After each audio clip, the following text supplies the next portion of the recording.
Bienvenue à tous sur LCP Public Sénat, c'est l'heure de Parlement Hebdo, 45 minutes pour refaire l'actualité politique et parlementaire avec Oriane Manchin. Bonjour Katia. Bonjour Oriane, et la question à la une cette semaine, c'est la déchéance de nationalité.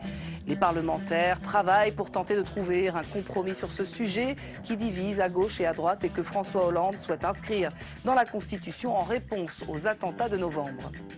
L'état d'urgence prend fin le 26 février. Faut-il le prolonger? Comment en sortir? C'est le débat qui commence à agiter le Parlement. Et puis cette semaine, on a beaucoup parlé de primaires. Sont-elles un parcours obligé? Elles divisent à droite comme à gauche pour tenter de trouver le meilleur candidat pour la présidentielle de 2017. Et notre invité cette semaine est Jean-Christophe Lagarde. Bonjour Jean-Christophe Lagarde. Bonjour et bonne année. Merci, bonne année à vous. Vous êtes député de Seine-Saint-Denis, maire de Drancy et président de l'UDI. Et nous allons refaire ensemble la semaine politique et parlementaire. Et on commence par la question des primaires. C'est au lundi.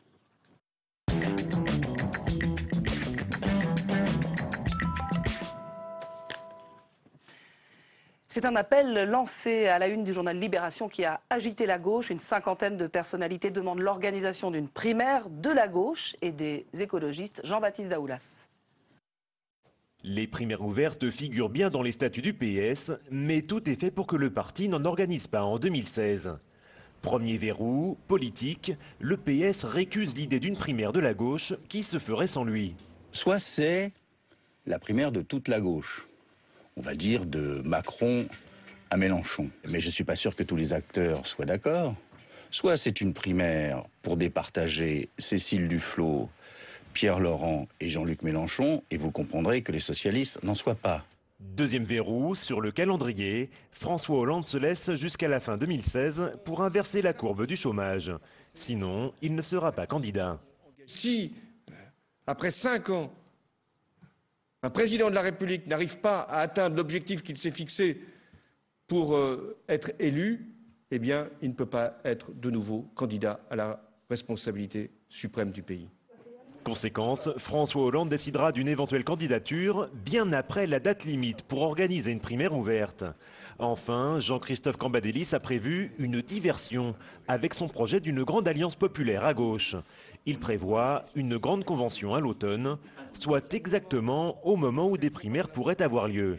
Tout est fait pour empêcher les préparatifs de primaires qui auraient besoin de plusieurs mois pour être organisés. Question simple, Jean-Christophe Lagarde. François Hollande, président de la République, doit-il se plier à une primaire pour vous? Quel est l'intérêt du débat en réalité?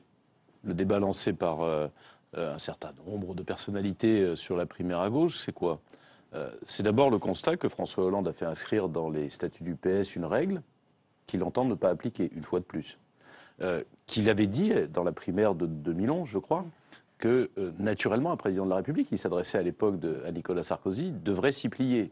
Mais ajoutait-il, je crains que M. Sarkozy ne soit pas qualifié. C'est sans doute parce que François Hollande a la crainte de ne pas être qualifié qu'en réalité tous les verrous que vous venez de décrire existent. Et puis troisièmement, quel est le fond du problème? François Hollande s'est fait élire sur un projet, sur un programme. Il a, au cours de son mandat, échoué, non seulement à mettre en œuvre ce programme, mais il a la plupart du temps renoncé à le faire en choisissant une autre politique que celle pour laquelle il avait été élu. Évidemment qu'il a un problème de légitimité pour être candidat. Il n'est pas le candidat légitime de la gauche. De l'ensemble de la gauche. Et on voit bien d'ailleurs, je crois que là-dessus Jean-Christophe Cambadélis a raison, que les Verts, les communistes ne seraient pas prêts à soutenir sa candidature, même après une primaire. Donc il n'est pas le candidat naturel pour vous?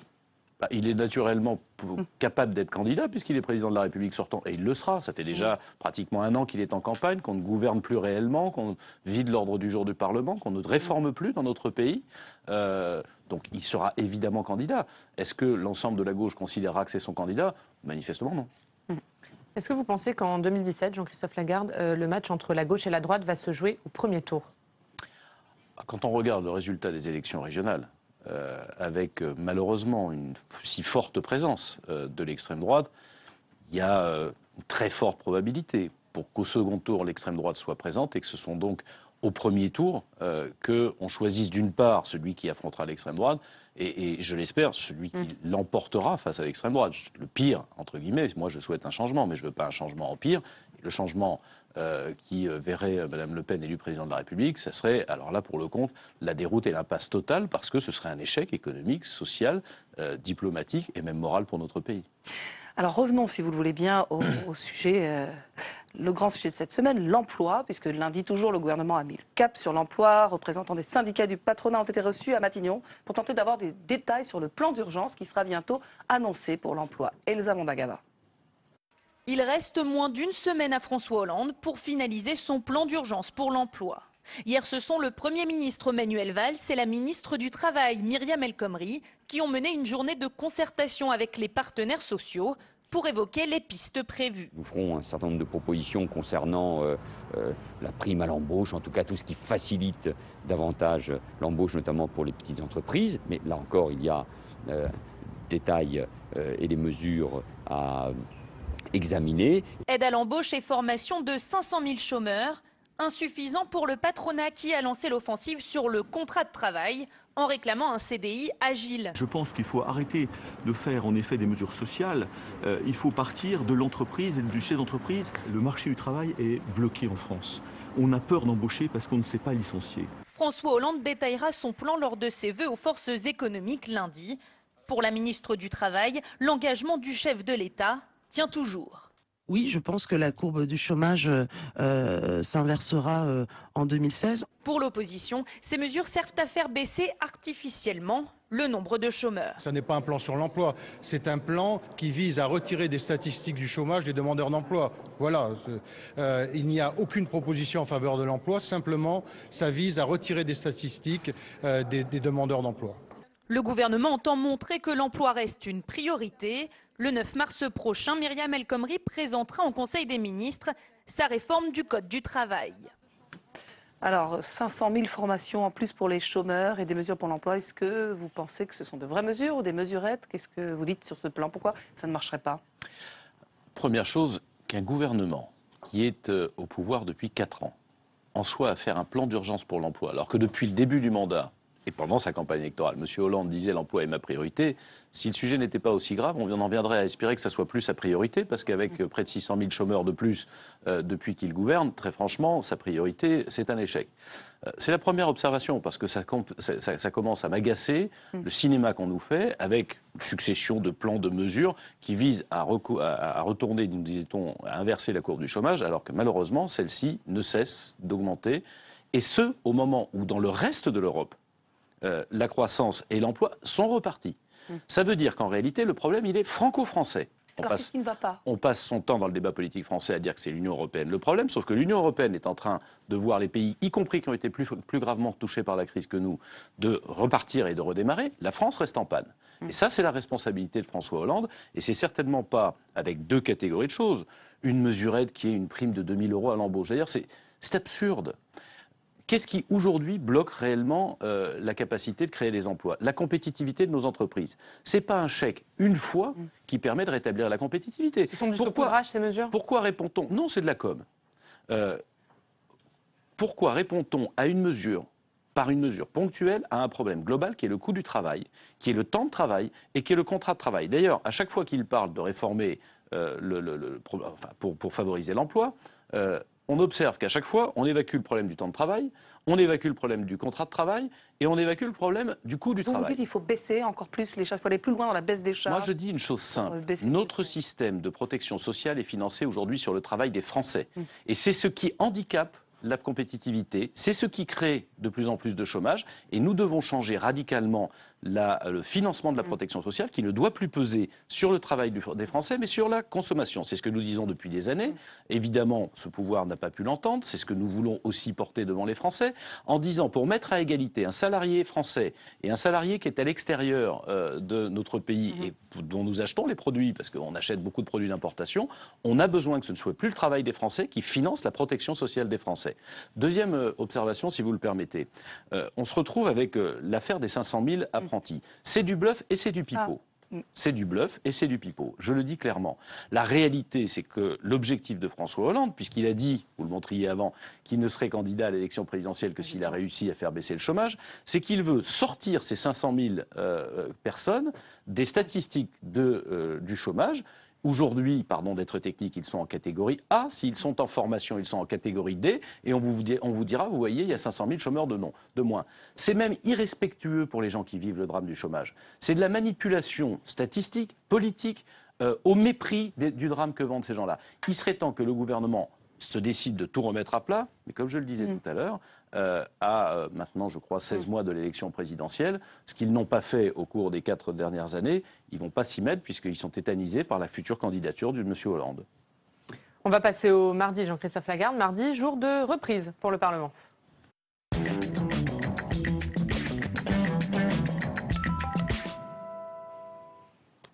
Le Parlement qui a donc repris mardi ses travaux avec un agenda chargé dans les mois à venir. Quels sont les grands textes au programme? C'est ce que nous raconte Jean-Baptiste Daoulas.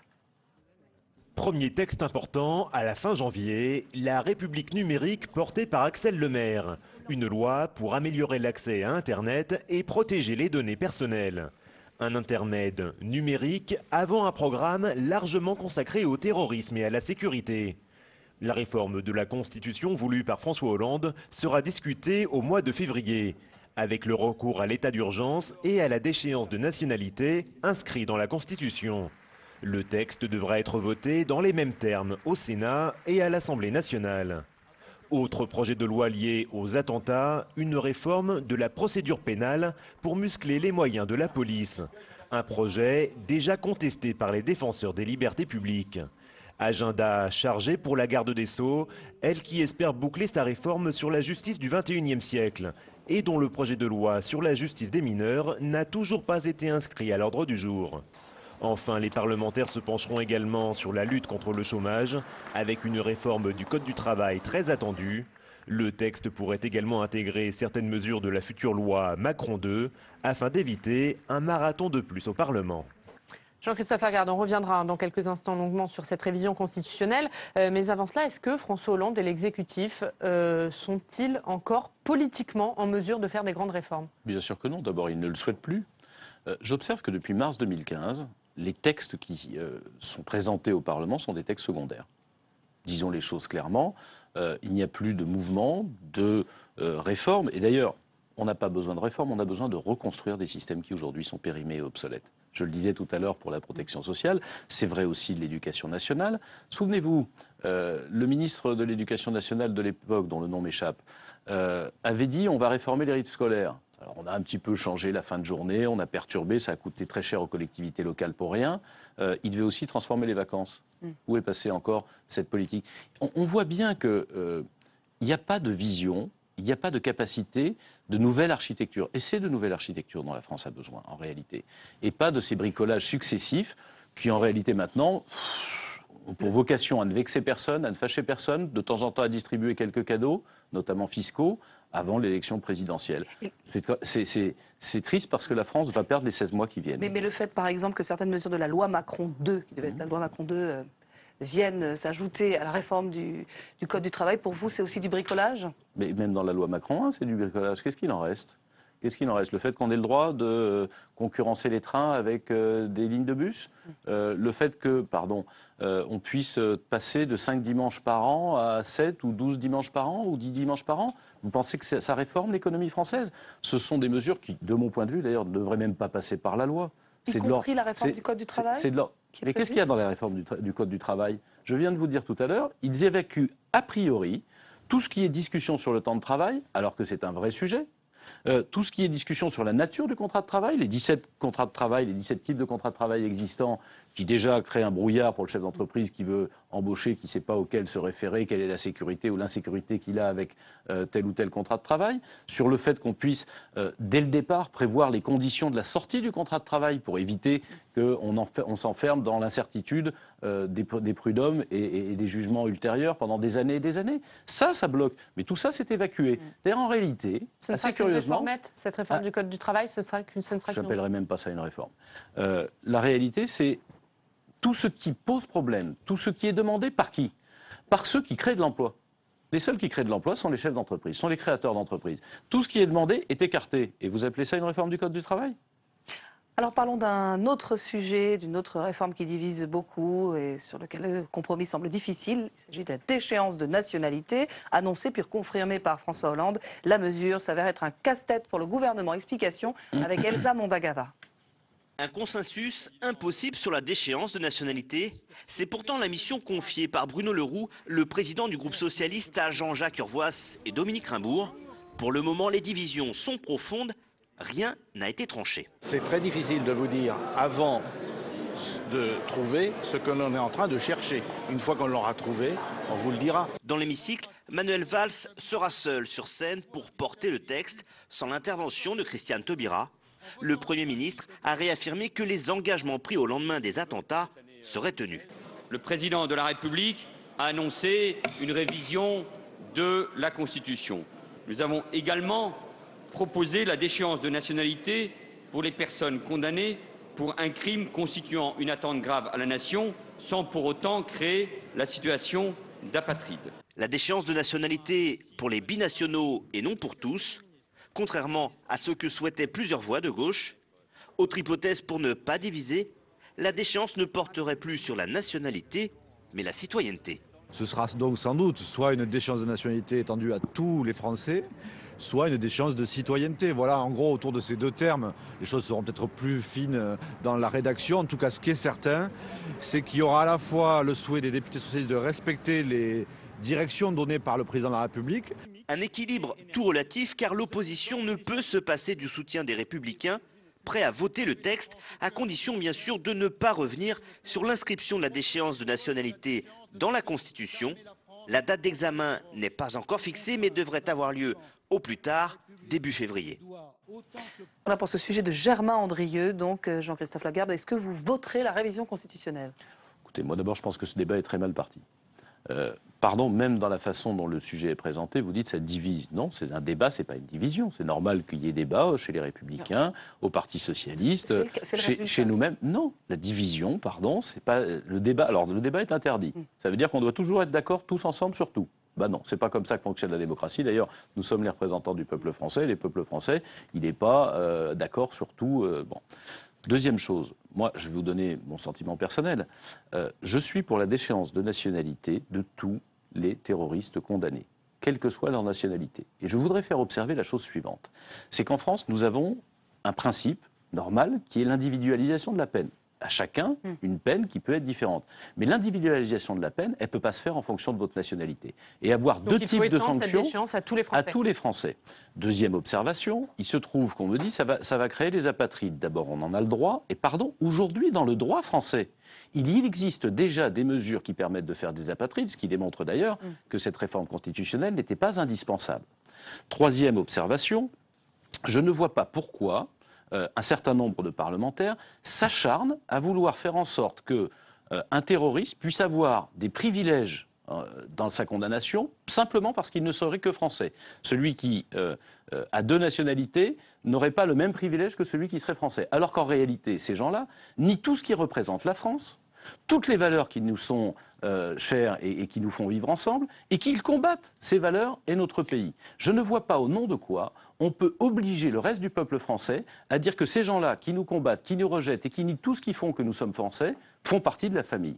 Première chose. Mais, comme le dit le Premier ministre lui-même, c'est essentiellement symbolique, parce que ce sera de quasi nul effet.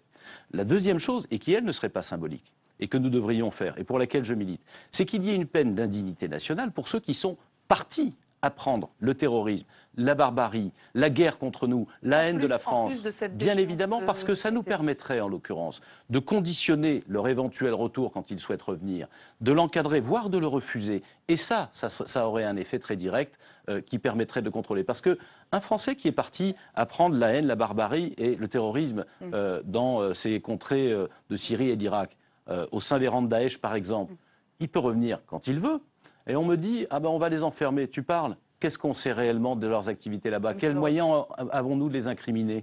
Jean-Christophe Lagarde, clairement, vous n'avez pas répondu clairement. Est-ce que oui ou non, l'UDI votera cette révision constitutionnelle? Là encore, pardon, moi je ne réponds pas a priori à une question. Quel sera le texte final? Donc vous attendez... Je n'attends pas. Il n'y aura pas de voix de l'UDI sans les idées de l'UDI. C'est la première des choses. Et deuxième chose, et je précise d'ailleurs qu'une partie de ce que je viens de dire est une position personnelle, mais le débat existe dans notre famille politique comme dans les autres. Et quand le texte sera, comment dirais-je, définitivement adopté par l'Assemblée, par le Sénat, sans doute avec une navette, puisque je doute qu'on soit d'accord dès la première fois, alors je vous dirai à ce moment-là ce que sera la position de l'UDI. Moi, je suis contre la politique réflexe, la République pavlovienne. C'est-à-dire, on répond à une question avant même de connaître quel est le fond de la question. Est-ce que vous pensez que François Hollande ira au Congrès, où il aura difficilement la majorité des 3/5, ou est-ce qu'il choisira la voie référendaire ? Moi, je pense qu'il s'est engagé à le faire devant le Congrès. Il est intervenu le 31 décembre en expliquant qu'il faisait, entre guillemets, confiance au Parlement pour essayer de trouver les voies de passage. Et donc, c'est au Parlement que ça doit se traiter. Je pense que chaque parlementaire doit être responsable.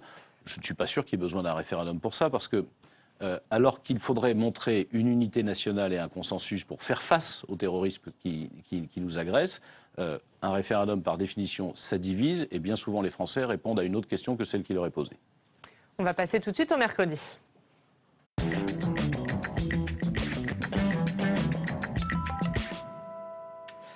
L'autre point de la révision constitutionnelle, c'est l'état d'urgence. Un état d'urgence qui prendra fin le 26 février. Alors, faut-il le prolonger? Comment en sortir? Écoutez ce qu'en dit le président de la commission des lois de l'Assemblée nationale, Jean-Jacques Urvoas. Y entrer était une décision consensuelle. En sortir sera un acte plus délicat à prendre. Je rappelle que Vigipirate est activé sous des formes diverses depuis les attentats du RER de la gare Saint-Michel de juillet 1995. Je souhaite donc que nous puissions sortir de l'état d'urgence, là aussi en faisant preuve de responsabilité le moment venu. Arrêter l'état d'urgence ne sera pas synonyme d'une moindre protection des Français, puisque l'essentiel de l'intérêt que nous pouvions attendre des mesures dérogatoires me semble à présent derrière nous. Êtes-vous favorable, Jean-Christophe Lagarde, à une prolongation de l'état d'urgence? Moi, je pense qu'on ne peut pas vivre tout le temps dans l'état d'urgence. Mais j'ai dit dès le départ, en commission des lois et à la tribune de l'Assemblée nationale, que la difficulté que nous avons est la suivante. Nous avons une menace exceptionnelle qui nécessite des moyens juridiques exceptionnels. C'est la raison de la création de l'état d'urgence. Mais cette menace exceptionnelle, elle n'est pas limitée dans le temps. Ça veut dire qu'un certain nombre de dispositifs juridiques, législatifs, répressifs, préventifs, qui permettent de mieux lutter contre le terrorisme, doivent sortir du cadre de l'état d'urgence pour venir dans notre droit commun. C'est ce qui est prévu avec ce projet de loi. J'observe sur ce point que nous avons enfin commencé à être entendus, parce que c'était une évidence. Pardon, l'assignation à résidence, et d'ailleurs on devrait peut-être en parler dans la réforme constitutionnelle aussi, l'assignation à résidence pour neutraliser des individus dont on pense qu'ils peuvent participer ou préparer la commission d'attentats. Évidemment qu'aujourd'hui elle pose un problème, puisque c'est en réalité avant qu'un crime soit commis qu'on agit. Mais enfin, tous les Français souhaitent, et c'est bien naturel, qu'on essaye d'être efficace avant les attentats plutôt que de l'être, et nos services de police le sont, et de justice le sont remarquablement, après. Et donc, je dis simplement que le transfert d'un certain nombre de mesures de l'état d'urgence dans notre droit, c'est ce qui doit signifier la fin de l'état d'urgence. Soit on est prêt juridiquement, parce que ce qui est prévu, je ne sais pas comment ce sera fait dans un mois. Pardon, le temps législatif pour adopter, par exemple, le fait que l'assignation à résidence puisse être une mesure administrative prise par le préfet, qu'elle soit contrôlée par les parlementaires pour qu'il n'y ait pas de débordement, et par la justice administrative pour qu'il puisse y avoir des recours individuels, ça ne se fera pas dans un mois. Donc si on lève l'état d'urgence dans un mois, on ne sera plus en capacité de faire le suivi, entre guillemets, d'un certain nombre d'individus dangereux. Voilà. Donc c'est quelque chose d'assez simple. Je ne comprends pas pourquoi l'état d'urgence date du mois de novembre. Le gouvernement a attendu le mois de janvier pour entendre ce que je disais à François Hollande dans son bureau à l'Élysée le 15 novembre lorsqu'il a reçu les représentants des partis. La menace est exceptionnelle, mais elle est durable. Les mesures doivent être exceptionnelles, mais elles doivent intégrer notre droit commun, puisque notre droit commun, c'est ce qui est durable. L'état d'urgence ne peut pas durer tout le temps.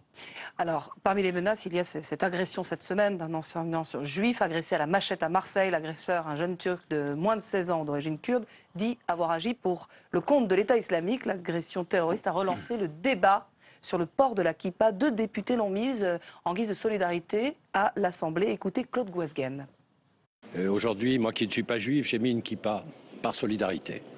Car je ne peux pas comprendre que dans un pays comme la France, qui est un pays des droits de l'homme, on puisse tuer des individus pour sa religion ou essayer de les tuer.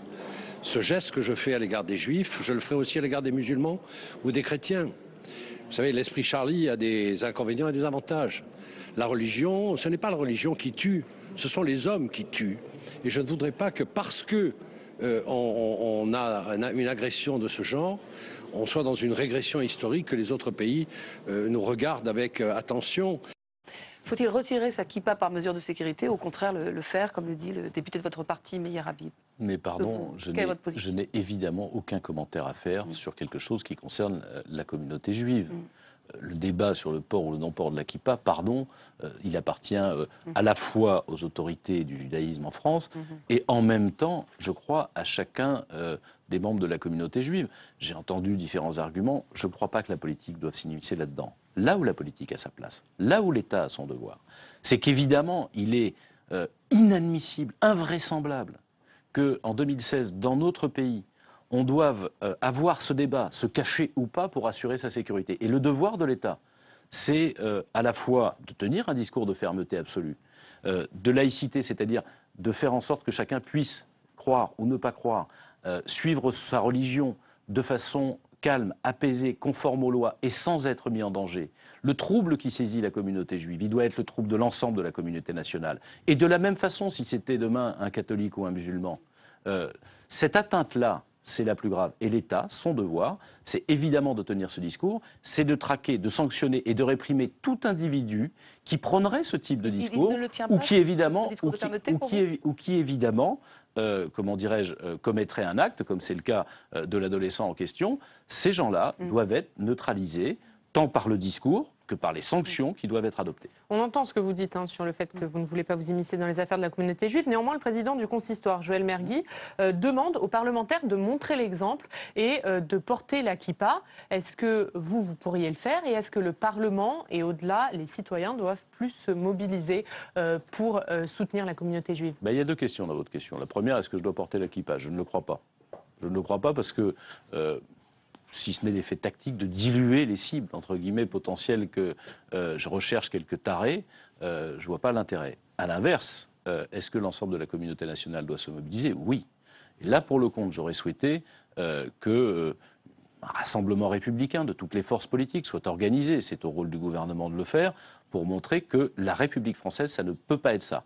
Quand un athée, à qui on voudrait contraindre, entre guillemets, qu'on voudrait contraindre à une croyance, un chrétien, un musulman, un juif, un bouddhiste est agressé, l'ensemble de la population française doit se sentir agressée, pour une raison très simple d'ailleurs. C'est que dans la base de notre vivre ensemble, il y a cette tolérance vis-à-vis de la croyance individuelle dès lors qu'elle n'entrave pas la liberté de son voisin. Mercredi, Gérard Larcher était l'invité de la presse parlementaire. Le président du Sénat a notamment dit qu'il se méfiait des lois de pulsion. Marie Brémouf. Quitte à apparaître à contretemps ou à la traîne, le président du Sénat assume la spécificité d'une institution qui veut prendre son temps. Et pour illustrer le tempo, Gérard Larcher se livre même à quelques confidences. Il y a dans le bureau du président du Sénat une pendule très ancienne, dans laquelle il y a le symbole du Sénat, le miroir de la réflexion et le serpent de la sagesse. Et il y a un sénateur romain, c'est très ancien, qui a le doigt comme ça sur la tête. Et quel est le symbole de cette pendule? Prenez le temps avant de construire la loi. De temps en temps, il faut regarder la pendule. Gérard Larcher a ainsi exprimé sa méfiance envers les lois de pulsion, rédigées à la hâte en réaction à un événement. Et cette méfiance s'exprime d'autant plus lorsqu'il s'agit de réformer la Constitution. Dans les mois qui viennent, les deux assemblées devront en effet examiner la constitutionnalisation de l'état d'urgence et introduire la déchéance de nationalité. Le Sénat examinera le texte en seconde lecture pour, là encore, prendre le temps de la réflexion, quitte à faire durer la procédure parlementaire. Mais comme le texte doit être identique, il peut être identique après une navette. Et d'ailleurs, il n'y a pas de limite aux navettes, car en matière de réforme constitutionnelle, il peut avoir un très grand nombre de navettes. Donc, il faut avoir en tête cela. Le message envoyé au gouvernement est limpide. Inutile de se presser, surtout quand il s'agit de veiller aux libertés fondamentales. Un avis partagé par les sages de tous bords. C'est une vieille tradition du Sénat, quelle que soit d'ailleurs la couleur politique du gouvernement. Il arrive que le Sénat soit conservateur dans beaucoup de domaines économiques et sociaux, mais dans le domaine des libertés, le Sénat a toujours été plutôt protecteur. Protéger et exercer un contrôle parlementaire. En 2016, le Sénat compte bien faire entendre sa voix. Alors Gérard Larcher a dénoncé les lois ce qu'il appelle les lois de pulsion. Pourtant, François Hollande estime que le temps législatif est trop long, encore trop long. Quel est le bon rythme? N'est-ce pas le rôle du Parlement de prendre un peu de temps pour étudier les lois? C'est évidemment le rôle du Parlement. Et la difficulté qu'on a, c'est que s'il ne faut pas de loi de pulsion, ce qu'on multiplie au cours de ces dernières années, sous ce gouvernement comme sous d'autres avant, ce sont des lois de communication. La multiplication législative ne fait pas la garantie de l'efficacité de la loi, au contraire. Donc il faut moins de textes. Au contraire, bien moins de textes. Bien moins de textes, et moi je souhaiterais d'ailleurs que le Parlement siège moins souvent pour qu'on n'ait pas cette logorée législative. Parce que les textes sont longs. Et qu'il aille sur les principes essentiels et pas dans les détails, ce qui est de l'ordre normalement du gouvernement, des décrets et de l'ordre réglementaire. Appliqué à la situation de la réforme constitutionnelle. En réalité, il y a deux parties dans cette réforme constitutionnelle. Une partie qui concerne la constitutionnalisation de l'état d'urgence. C'est sans doute nécessaire parce qu'il y avait une insécurité juridique potentielle. Et puis, il y a, je le répète, le débat sur la déchéance de nationalité. Il n'était pas nécessaire que ce soit constitutionnel. Elle existe aujourd'hui. On pourrait la modifier pour qu'elle soit plus applicable. Par exemple, je le disais, pour améliorer le côté déchéance de la nationalité ou indignité nationale, pour la rendre effective. Parce que, là encore, pardon, moi je suis quelqu'un de pragmatique et qui veut que la République soit efficace. Quand on nous dit que les 1000 à 1500 personnes qui sont parties en Syrie et en Irak prendre les armes contre la population de là-bas d'abord, et ensuite contre nous, et que le premier problème c'est leur retour potentiel, et qu'on ne fait rien et qu'on n'adapte pas la loi, il y a un problème. Gérard Larcher, dans sa conférence de presse, est également revenu sur la réforme qu'il a mise en place. Il a annoncé une sanction financière pour 14 sénateurs trop absents. C'est une première. Est-ce que vous approuvez cette mesure ? Ils se mettent au diapason de ce que fait l'Assemblée depuis 2008 ou 2009. Je ne vois pas beaucoup d'innovation. François Hollande, lors de ses vœux aux parlementaires, qui avait lieu également mercredi, a suggéré d'inclure la réforme du Conseil supérieur de la magistrature et du parquet dans la révision constitutionnelle. Est-ce que vous êtes d'accord ? Je vous disais tout à l'heure que le débat sur la réforme constitutionnelle en cours, d'échéance de nationalité et état d'urgence, était déjà mal parti parce qu'on mélangeait un peu tout et n'importe quoi. Ajouter un nouveau texte me paraît inopportun, mais par surcroît.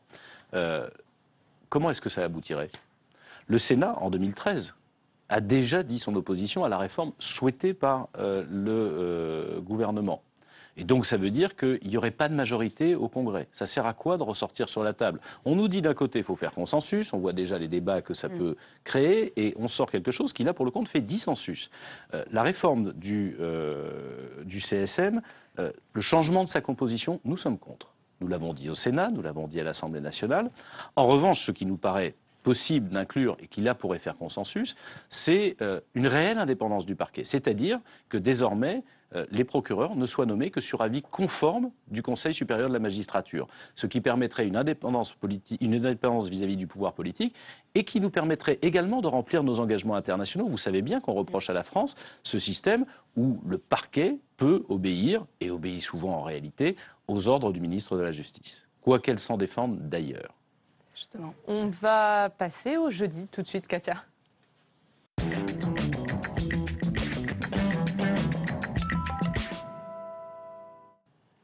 Jeudi, Didier Guillaume, le président du groupe socialiste du Sénat, présentait lui aussi ses vœux et il a défendu la garde des Sceaux, Christiane Taubira, qui doit rester au gouvernement, selon lui. Il y a le sujet précis, là, celui-ci, de la déchéance. Elle s'est exprimée, on connaît ses positions. De toute façon, c'est, le chef de l'État l'avait dit à Versailles, c'est le Premier ministre qui, au nom du gouvernement, sur un sujet aussi important que celui-ci, défendra le texte constitutionnel à l'Assemblée nationale et au Sénat. Donc moi, je pense que Christiane doit rester. Pour vous, Christiane Taubira a-t-elle encore sa place au gouvernement ? Quel ridicule. Et quel ridicule de la part de la garde des Sceaux et de la part du président de la République. Il y a deux solutions. Soit Madame Taubira tient plus à ses convictions qu'à ses ambitions, et puisqu'elle est en désaccord avec une réforme que normalement elle devrait porter, elle s'en va. C'est quoi le garde des Sceaux ? Le garde des Sceaux, c'est celui qui, dans son ministère, a le sceau de la République, qui justement vient marquer la Constitution. C'est elle qui est censée garder ce sceau. Et quand il y a une modification de la Constitution, c'est à elle de faire ce travail. Et elle refuse de le faire. Elle est en grève.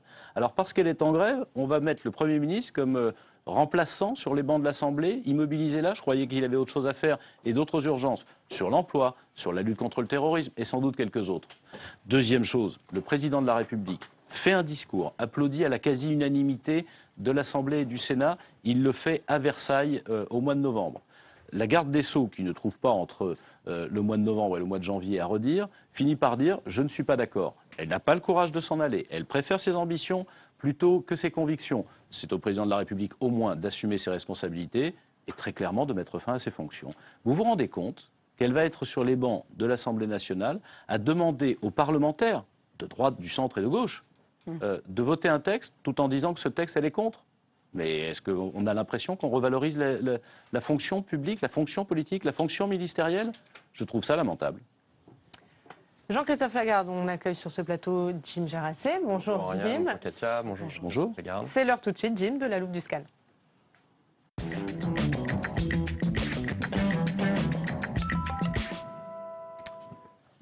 Alors Jean-Christophe Lagarde, c'est encore la période des vœux. Est-ce que vous avez une bonne résolution pour l'année 2016 ? Oh, j'ai une bonne résolution pour plein de choses, mais essentiellement pour ne pas oublier ce que les Français ont dit le 6 et le 13 décembre dernier. Vous vous souvenez, au lendemain des élections régionales, tout le monde disait on s'en souviendra, tout va changer, les comportements, etc. Et puis depuis, tout le monde a oublié. Moi, je ne veux pas oublier, et nous, à l'UDI, on ne veut pas oublier. Le 6 décembre, les Français ont dit massivement qu'ils ne faisaient plus confiance aux responsables politiques qui ont déjà si longtemps gouverné et à chaque fois échoué.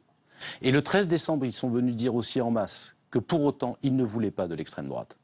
Les Français attendent des équipes nouvelles, des idées nouvelles et des comportements nouveaux.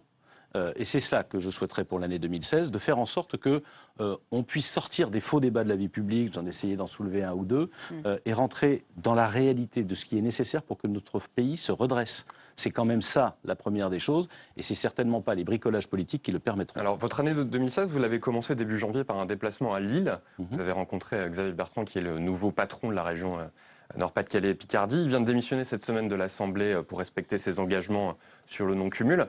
C'est un modèle d'exemplarité politique, Xavier Bertrand? Mais j'y suis allé d'abord parce que, avec Valérie Létard, avec Frédéric Le Turc, avec Brigitte Fourré, les maires d'Arras, la maire d'Amiens, nous avons contribué à l'élection de Xavier Bertrand et nous avons aussi, comment dirais-je, éviter le pire dans cette région pour les habitants qui déjà souffrent beaucoup de conditions économiques et sociales difficiles. Et deuxièmement, parce que j'ai trouvé que Xavier Bertrand, avec qui j'ai par ailleurs d'excellentes relations, avait compris le message que je viens de dire. Et que trop de gens dans la vie publique ont oublié ce message. Vous savez, c'est trop facile de venir à une élection, de se faire élire, de dire j'ai compris et de tout oublier. Et moi, je ne veux pas que ça se passe comme ça. Je crois que c'est quelque chose de plus que je partage avec Xavier Bertrand. En tout cas, il a vraiment la cote en ce moment. Tout le monde veut s'afficher avec lui. Même son meilleur ennemi à l'UMP, enfin chez les Républicains, qui est Jean-François Copé, qui a opéré son retour politique cette semaine. Il va faire son premier déplacement aussi à Lille avec Xavier Bertrand. Qu'est-ce que ça vous inspire comme choix? Rien, je ne commande pas. Vous savez, je peux expliquer mes choix, je ne commande pas le choix des autres. Vous trouvez que son retour, c'est une bonne chose, c'est une bonne nouvelle? Qui a douté que Jean-François Copé voulait continuer à faire de la politique? Pas grand monde. Personne. Bon. Pas grand monde. Est-ce que vous souhaitez que Jean-François Copé soit candidat à la primaire de la droite? Je n'ai pas à souhaiter, madame. Moi, je ne suis pas son manager, je ne suis pas son coach, je m'en fiche. Xavier Bertrand, encore lui, il a réalisé un bond dans les enquêtes d'opinion, ce qui n'est pas le cas du tout de Nicolas Sarkozy, qui a perdu beaucoup de points de popularité depuis les élections régionales. Il est dans une mauvaise passe, dit de lui Jean-Pierre Raffarin. Qu'est-ce qui cloche, selon vous, chez Nicolas Sarkozy? Est-ce que c'est un problème d'image personnelle? Est-ce que c'est un problème de ligne politique? Est-ce qu'il y a quelque chose qui ne va pas? Vous demandiez quels étaient mes vœux pour 2016 je vais arrêter de parler des autres et je vais parler de nous, de ce que l'UDI peut apporter à la vie politique française. Alors, je me fiche, pardon de dire, je me fiche de ce qui se passe au Parti socialiste et je ne m'intéresse peu à ce qui se passe chez les Républicains. Je dis simplement que nous avons vis-à-vis des Français un devoir, c'est de leur expliquer comment on peut relancer la France. Comment on refonde un modèle économique et social et son système de protection. Comment on transforme la relation que nous avons au travail, alors que, par exemple, nous avons un bouleversement devant nous d'ubérisation, de numérisation, de robotisation qui va tout changer et qu'on ne peut pas rester immobilisé parce qu'on va encore se planter. Comment on fait en sorte que l'éducation nationale cesse de produire année après année des exclus de la citoyenneté et des exclus du travail, c'est-à-dire qu'elle ne permette plus à chacun de pouvoir progresser dans sa vie en fonction de son mérite. Ça fait 30 ans que ça dure. C'est plus intéressant, pardon de vous le dire, que la cote de popularité de M. Sarkozy ou le retour de M. Copé. Parlons de l'UDI alors. Parlons de l'UDI et la question de la primaire, puisque... on revient dans la politique politicienne. Hein. J'ai essayé de me parler d'autre chose. Politicienne, c'est en même temps une question cruciale pour votre parti en 2016. Vous l'avez évoqué lors de vos vœux cette semaine. La question doit être tranchée par un vote des adhérents de votre parti au mois de mars. Les positions sont assez variées entre les différentes composantes de l'UDI. Le Parti radical est plutôt contre une participation et plutôt une candidature indépendante. D'autres, comme Hervé Morin, disent « Attention, le Front National est très haut, il va falloir qu'on ait un seul candidat de la droite et du centre en 2017 ». Quelle est, votre position? J'imagine que vous allez dire que... vous allez faire la réponse? Non, mais est-ce que vous avez une position personnelle ou est-ce que vous attendez le vote des adhérents pour justement trancher et annoncer votre décision? Bien sûr que j'ai une position personnelle, mais j'ai dit une chose lorsque j'ai été élu président de l'UDI. Que le débat s'ouvrira en janvier. Je l'ouvre cette semaine et la semaine prochaine pour que dans toutes nos fédérations, chacun discute. 2, que ce débat serait ouvert, qui ne serait pas fermé, et je ne vais pas, en tant que président de l'UDI, le verrouiller ab initio en donnant ma position et en faire une affaire personnelle. Je la donnerai le moment venu. Mais ma détermination, c'est que toutes les options soient sur la table. La vocation de l'UDI, lorsque nous l'avons créée avec Jean-Louis Borloo, c'est de ne pas laisser les Français enfermés entre le Parti socialiste et les Républicains, entre 8 alternances qui, en 35 ans, n'ont pas permis à la France de progresser et de se redresser. Je pense que nous pouvons et que nous devons porter notre message devant les Français. Les militants choisiront, et c'est pour ça que je parle de politique politicienne, la façon dont nous le porterons. Et j'insiste sur une chose. La primaire telle qu'elle a été aujourd'hui imaginée par les Républicains, c'est en fait le moyen de se trouver un chef parce qu'ils n'ont pas de chef évident, légitime, qui partirait à la prochaine élection présidentielle. Si la primaire, l'option étant ouverte, si la primaire est un débat entre républicains pour et par les Républicains, c'est évidemment sans nous. Si, et pour éclairer le choix des primaires de la droite et du centre. Oui, enfin, excusez-moi, tant que le centre n'est pas dedans, c'est primaire de la droite. Deuxièmement, si il souhaite une primaire, comme vous dites, de la droite et du centre, il faut d'abord que la compétition soit honnête, sincère, loyale. Il faut qu'il y ait des vrais débats. J'entends déjà dire que certains voudraient qu'il n'y ait pas de débat. S'il n'y a pas 3 ou 4 débats là-dedans, je ne vois pas à quoi ça ressemblerait. Il faut évidemment... Vous voulez des gages de la part de la droite, les Républicains? Écoutez-moi jusqu'au bout. Il faut évidemment que, comment dirais-je, on puisse participer aux conditions d'organisation de la primaire, qu'on y fixe aussi des conditions programmatiques. Il y a des différences entre nos familles politiques, faut-il l'assumer? Et puis il faut qu'il y ait un équilibre politique. Mais c'est quoi la primaire? S'il y a un bloc qui est la primaire, la présidentielle, la législative. C'est en réalité la préparation d'une alternance. Pour que nos militants puissent se prononcer en connaissance de cause, faut-il que nous discutions, et je vais le faire dans les prochains jours, avec les Républicains de la façon dont ils le conçoivent. Si on n'est pas d'accord, je ne vois pas comment il peut y avoir de primaire, parce qu'il y a une chose que nous refusons et que je refuse absolument. C'est qu'on renouvelle l'expérience de 2007 à 2012, où les Républicains décidaient et où les centristes, même quand ils étaient ministres, n'avaient pas leur mot à dire. Le sujet, en l'occurrence, c'est une alternance, elle se construit. La primaire n'est qu'un des éléments de cette alternance éventuelle. Est-ce qu'il doit y avoir un accord sur des programmes et des places aux législatives? Est-ce que c'est une question que vous devez déjà aborder avec les Républicains avant d'annoncer vos décisions? Il y a évidemment un pacte de gouvernance qui comporte les conditions d'une compétition, qui comporte, comment dirais-je, des limites programmatiques qui sont acceptables par les uns et par les autres. Imaginez par exemple que le candidat... Je voudrais juste terminer. Imaginez par exemple que le candidat qui sortirait de la primaire serait quelqu'un qui est contre la construction européenne. Vous croyez que ça peut convenir aux centristes, et particulièrement aux électeurs centristes?